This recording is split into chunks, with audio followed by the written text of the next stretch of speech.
नमस्कार दोस्तों, स्वागत है आपका मेरे YouTube channel chemistry with Rana sir, जिसमें हम कुछ महत्वपूर्ण तत्वों के इलेक्ट्रॉनिक विन्यास के बारे में अध्ययन करेंगे जो कि आपके बोर्ड एग्जाम में कई बार पूछे जाते हैं। जो आपके बोर्ड एग्जाम में क्वेश्चन पूछे जाते हैं वो है एटॉमिक नंबर 21 से एटॉमिक नंबर 30, यानी जो 21 जो एटॉमिक नंबर यानी परमाणु क्रमांक जिसका 21 होगा और जिसका परमाणु क्रमांक 30 होता है, तो 21 से 30 वाले तत्वों के आपके पास कई बार बोर्ड एग्जाम में इलेक्ट्रॉनिक विन्यास पूछे जाते हैं तत्वों के। ठीक है ना। तो मुझे आशा है कि आपको ये 21 से 30 तक के एटॉमिक नंबर यानी एटम याद होंगे। अगर आपको 21 से 30 तक के एटम याद ना हो तो कोई बात नहीं, हम इस यहां पर इनको समझेंगे, किस प्रकार आप इसको याद करेंगे यहां पर देखेंगे। ठीक है, बहुत इजी ट्रिक है जिसके कारण आप 21 से 30 के तत्वों को याद कर सकते हैं। जैसे स्केडियम यानी सुन तेरी वाली कार में फिर कोई नी कलकत्ता जाएगा। ये 10 एलिमेंट है। सुन तेरी वाली कार में फिर कोई नी कलकत्ता जाएगा। सुन तेरी वाली कार में फिर कोई नी कलकत्ता जाएगा। तो scandium, titanium, vanadium, chromium, iron, cobalt, nickel, copper, zinc, यानी scandium, titanium, vanadium, chromium, manganese, iron, cobalt, nickel, copper and zinc. इनका एटॉमिक नंबर देखेंगे तो स्केडियम का होता है 21, टाइटेनियम का होता है 22, वेनेडियम का होता है 23, क्रोमियम का होता है 24, मैग्नीज का होता है 25, आयरन का होता है 26, कोबाल्ट का होता है 27, निकिल का होता है 28, कॉपर का होता है 29 एंड जिंक का होता है 30। तो इनको आपको याद करना बहुत जरूरी है। अगर आपको ये याद हो जाएंगे उसी के बाद आप इनके इलेक्ट्रॉनिक विन्यास कर सकते हैं। तो इलेक्ट्रॉनिक विन्यास करने से पहले आपको ये देखना है कि जो हमारे 21 से नीचे यानी 21 से जो पहले हमारा अक्रिय गैस होता है वो कौन सा होता है। तो अक्रिय गैस यानी नोबेल गैस जो होती है वो होती है ऑर्गन। तो हमने ऑर्गन यहां पर लिख देना है। ऑर्गन का जो एटॉमिक नंबर होता है 18 होता है। इसका मतलब हमने 18 इलेक्ट्रॉन इसमें फिल कर दिए। बचे हुए कितने इलेक्ट्रॉन है 18 में से? अब हमारा 21 से 18 गए, कितना बचेंगे? 3 इलेक्ट्रॉन। तो ऑर्गन के बाद आता है 4s2, 18 और 2 कितना हो गया? 20। बचा हुआ एक इलेक्ट्रॉन तो 3d1 कितना हो गया? 21। 18 2 20 1 21। इसी प्रकार टाइटेनियम का जो इलेक्ट्रॉनिक विन्यास होता है ऑर्गन 4s2 3d2, 18 2 20 और 2 22। वेनेडियम का क्या होगा? ऑर्गन 4s2 18 2 20 3d3 23, 18 2 20 और 3 23।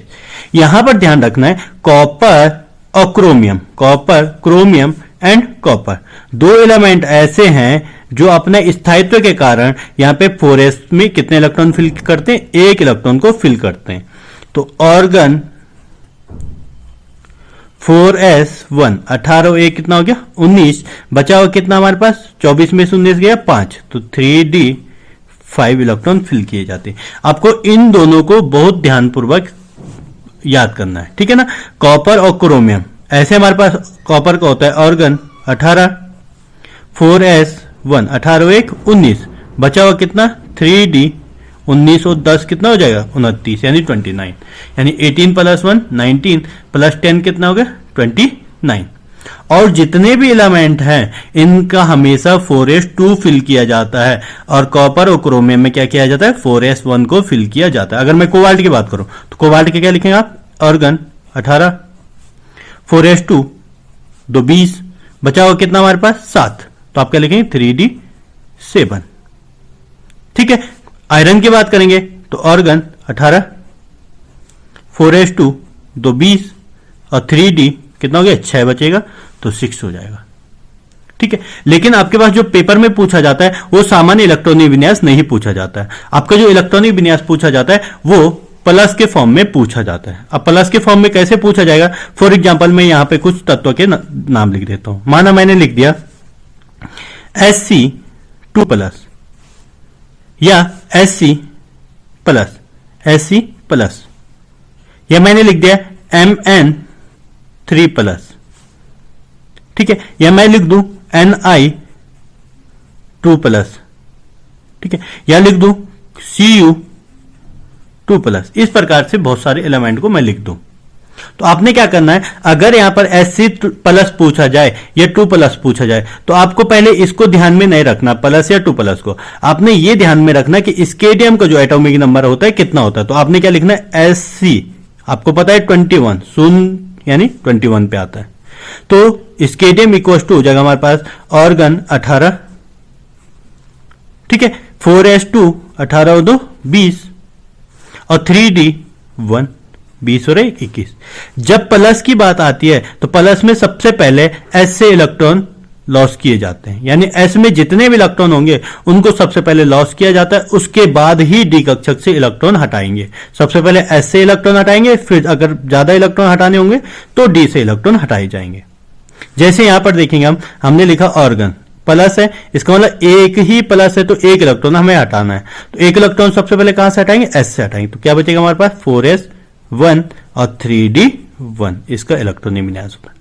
अगर आपसे पूछा जाए Sc2 प्लस है, इसका मतलब स्केडियम का तो ये होता है सिंपल, इससे 2 इलेक्ट्रॉन हटाने, तो 2 इलेक्ट्रॉन कहां से हटेंगे, S से हटेंगे। तो क्या हो जाएगा 4s ऑर्गन 18 4s 0, यानी 2 इलेक्ट्रॉन यहां से हट गए, तो कितना बचेगा 3d1। Mn3 प्लस की बात करेंगे तो Mn3 प्लस का नहीं निकालना आपने, सबसे पहले किसका निकालना है, Mn का इलेक्ट्रॉनिक विन्यास करना है। तो Mn का कितना होता है, Mn का हमने देखा 25 एटॉमिक नंबर है, कितना होता है 25। तो आपने लिखना है ऑर्गन 18 4s2 2 20, बचा हुआ कितना 3d5 20 और 5 25।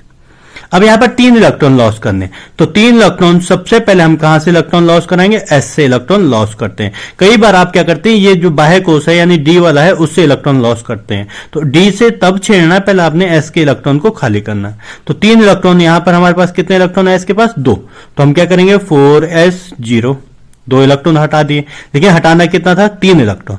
तो क्या बचेगा हमारे पास 3d, एक हमारा D से हटा देंगे तो क्या बचेगा 3d4। इसको मतलब 2 इलेक्ट्रॉन यहां से चले गए, 1 इलेक्ट्रॉन यहां से चला गया। निकिल 2 प्लस की बात की जाए तो निकिल 2 प्लस में क्या होगा, ऑर्गन 18, ठीक है। पहले सबसे पहले आपने निकिल का निकालना है, किसका निकालना है, निकिल का।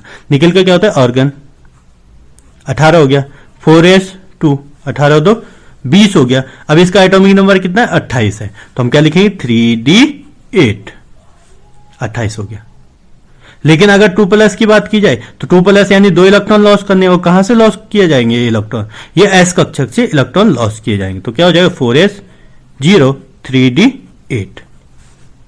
इसी प्रकार अगर कॉपर 2 प्लस का पूछा जाए तो कॉपर 2 प्लस से पहले आपको किसका निकालना है, कॉपर का निकालना है। तो कॉपर का इलेक्ट्रॉनिक विन्यास क्या होगा, Cu equal to argon 18 4s1, copper में 1 फिल किया जाता है, तो 4s1 19 और 3d10 19 और 10 29। कॉपर 2 प्लस में आप क्या करेंगे, ऑर्गन 2 इलेक्ट्रॉन लॉस करने, लेकिन S में कितने आपके पास एक ही है, तो आपके पास क्या हो जाएगा 4s0, एक इलेक्ट्रॉन तो आपने हटा दिया S से, बचा हुआ इलेक्ट्रॉन कहां से हटाएंगे, D से, तो 3d9 हो जाएगा, एक इलेक्ट्रॉन यहां से चला जाएगा। तो 2 इलेक्ट्रॉन यानी एक इलेक्ट्रॉन यहां से, एक इलेक्ट्रॉन यहां से, ठीक है। अगर आपसे पूछा जाए क्रोमियम प्लस का इलेक्ट्रॉनिक विन्यास लिखिए, तो आपने क्या करना है, पहले क्रोमियम का निकालना है। Chromium equals to argon 18 4s1 and 3d 24 था ना, तो 18 एक कितना हो गया 19, बचा कितना हमारे पास 5 3d5। एक प्लस की बात करिए तो एक प्लस में क्या होगा, ऑर्गन 4s0, यहां से एक इलेक्ट्रॉन लॉस हो जाएगा, कॉमा 3d5। तो इस प्रकार से आप किसी भी तत्व के इलेक्ट्रॉनिक विन्यास की गणना कर सकते हैं। एक लास्ट हम एक और कर लेते हैं जो आपके बोर्ड एग्जाम में पूछा गया, वो पूछा जाता है Fe3 प्लस, माना Fe3 प्लस या Fe2 प्लस कुछ भी पूछा जाए, तो आपने क्या करना है, पहले आयरन का इलेक्ट्रॉनिक विन्यास निकालना है। तो आयरन का क्या होता है, आयरन इक्वल्स टू ऑर्गन 18 हो गया। इसका एटॉमिक नंबर कितना होता है? 26 होता है। तो ऑर्गन हो गया 18, 4s2 18 2 20, 3d 6 20 6 26। 3 प्लस में सबसे पहले आप क्या करेंगे, यहां से इलेक्ट्रॉन लॉस करेंगे, तो क्या हो जाएगा ऑर्गन 18, 4s 0 2 इलेक्ट्रॉन तो चले गए यहां से, लेकिन हटाने कितने थे? 3 इलेक्ट्रॉन हटाने थे, तो एक इलेक्ट्रॉन कहां से हटाएंगे? डी से, तो 3d 5 हो जाएगा। तो ये इसका इलेक्ट्रॉनिक विन्यास होगा।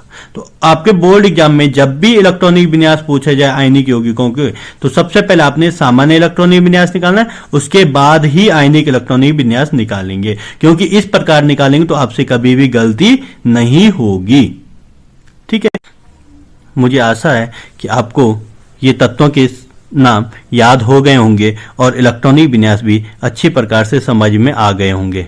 यदि आपको इलेक्ट्रॉनिक विन्यास अच्छे प्रकार से समझ में आ गए होंगे तो कमेंट में यस लिखें, और अगर आपको ये समझ में ना आए हो तो कमेंट में नो लिखकर मैसेज कर दें। ठीक है, धन्यवाद। मिलते हैं अगली वीडियो में अगले टॉपिक के, और इसको अच्छी प्रकार से आप बोर्ड में पढ़कर जाएं, ताकि आपके जितने भी मार्क्स के इस प्रकार के प्रश्न आपके बोर्ड एग्जाम में पूछे जाएं वो आप अच्छे रूप से प्राप्त कर सकें।